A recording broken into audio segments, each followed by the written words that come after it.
Have you heard the name Ed Martin? I know there's a lot of people to keep track of in Donald Trump's new administration, but this guy is, I would say, a standout. And I don't mean that in a good way. He is the guy that Trump appointed to be the U.S. attorney for Washington, D.C. So he's not yet Senate confirmed. He's an acting right now. He is, to my mind, completely unqualified and truly a bit unhinged. One of the things he is doing a lot of, since he got into that powerful office basically day one as the acting U.S. attorney, not confirmed yet, he's trying to be confirmed, is this habit of firing off these menacing letters all over the place.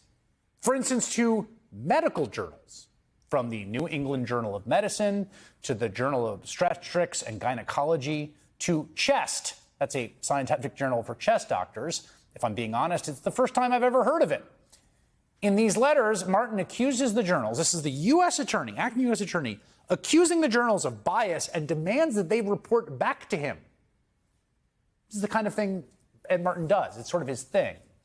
You might recall that he sent a letter, apparently only on social media, threatening to chase federal employees to the end of the earth to hold them accountable for anyone pushing back on Elon Musk's government efficiency folks who are flooding into agencies with barely any notice.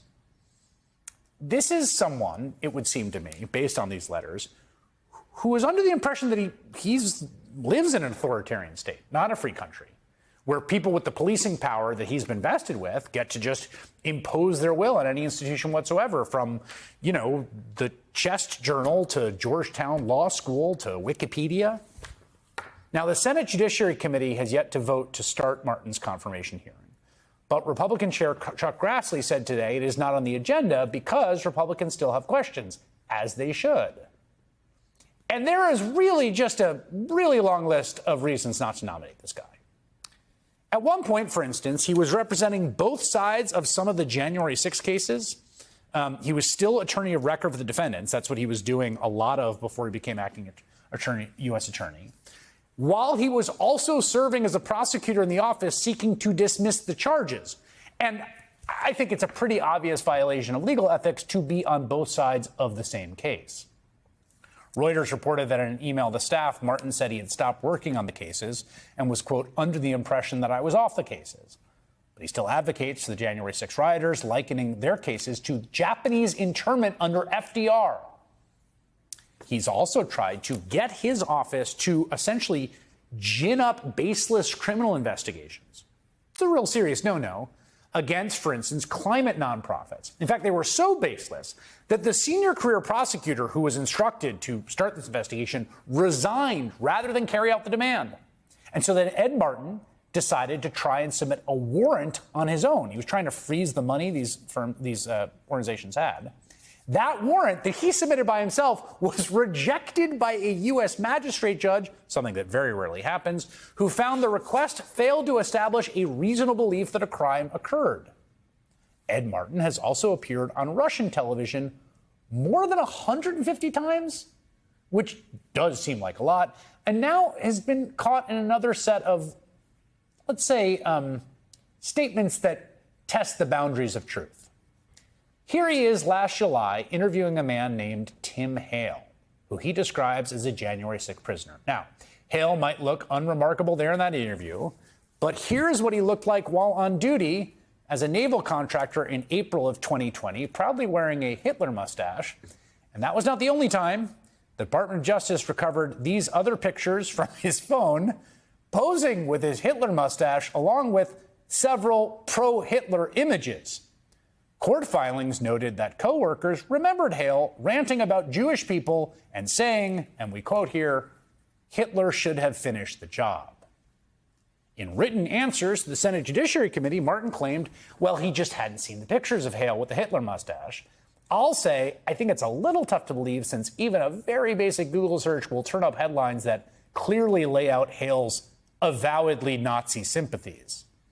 I'm guessing, Martin didn't bother to look that up before calling Hale, quote, an extraordinary man, an extraordinary leader, at an award ceremony at Trump's Bedminster Club last August. Ed Martin is currently running one of the most powerful U.S. attorney's offices in the country.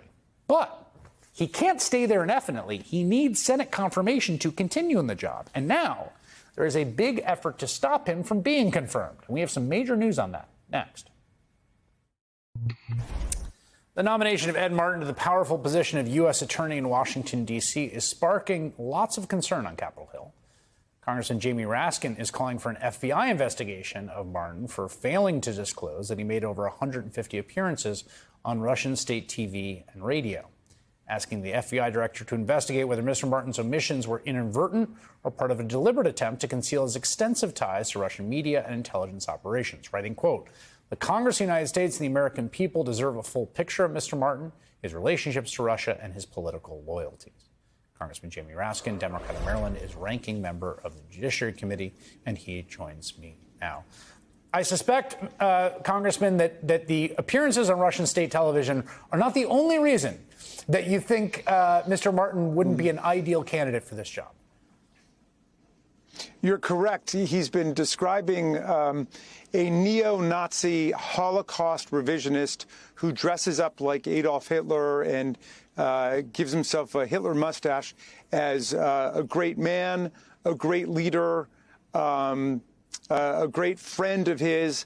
And he defended him even when it was brought to attention that this was a guy who said that Hitler should have finished the job and that babies born with disabilities should be shot in the head. All of those things were brought directly to Ed Martin, Donald Trump's nominee to be the U.S. Attorney for the District of Columbia. And instead of answering those questions or rebuking his friend Hale Cuccinelli for having said these things, he instead attacked the National Public Radio, calling it government-paid propaganda. This person is absolutely unfit to be a United States attorney in the Department of Justice, without even getting into the point that he suppressed the fact that he'd been a regular guest for Russian propaganda TV and said lots of pro-Putin things over an 8-year period. 150 appearances is not like a not like a hit here and there. That's like essentially I mean, that's like if I was. It's as if I were nominated to go in the cabinet and I just failed to mention that I'd ever been on MSNBC. Right. Yes, exactly. So. Yeah. So, and I think one of the things about Mr. Martin that I find troubling is other people who are nominated for the position don't already hold it. And so at some level, it's a little speculative. Well, what will they do in the job? In this case, he was named the acting on day one. And I have to say, these letters he's been sending, here's, 3 different medical journals. The Journal of Chest Medicine. I want you to respond to the U.S. Attorney about whether you have bias. Get back to me on that. Georgetown Law School. You have to tell me how you're instructing your kids. This is Wikipedia. He sent a letter to the nonprofit that runs Wikipedia accusing the tax-exempt organization of allowing foreign actors to manipulate information and spread propaganda to the American public. I mean, I have to say, these letters strike me as flatly authoritarian as anything we've seen from the Trump administration. And one does have to wonder if he were actually confirmed what he would be doing with the prosecutorial power. I mean, he calls the hundreds of lawyers who work at the U.S. Attorney's Office, which is a pretty venerated office of prosecutors, the president's lawyers. And he has openly said that his job is to go out there and attack the critics of the president. I have colleagues in Congress who received threatening letters from Mr. Martin in his first days in office. One of the first things he did was to dismiss cases against his own defendants, that is, rather his own clients, people who were criminal defendants in the January 6th case. He was there on January 6th, and he experienced the events of the day as Mardi Gras. He said in a tweet that he sent out as he observed the mass violence against our police officers, the attempt to storm the Capitol, the storming of the Capitol, and then the attempt to overthrow the election as Mardi Gras. It was a big day of celebration for him, and he has partaken of every form of January 6th denialism and conspiracy theory out there, like the FBI director as well, Kash Patel.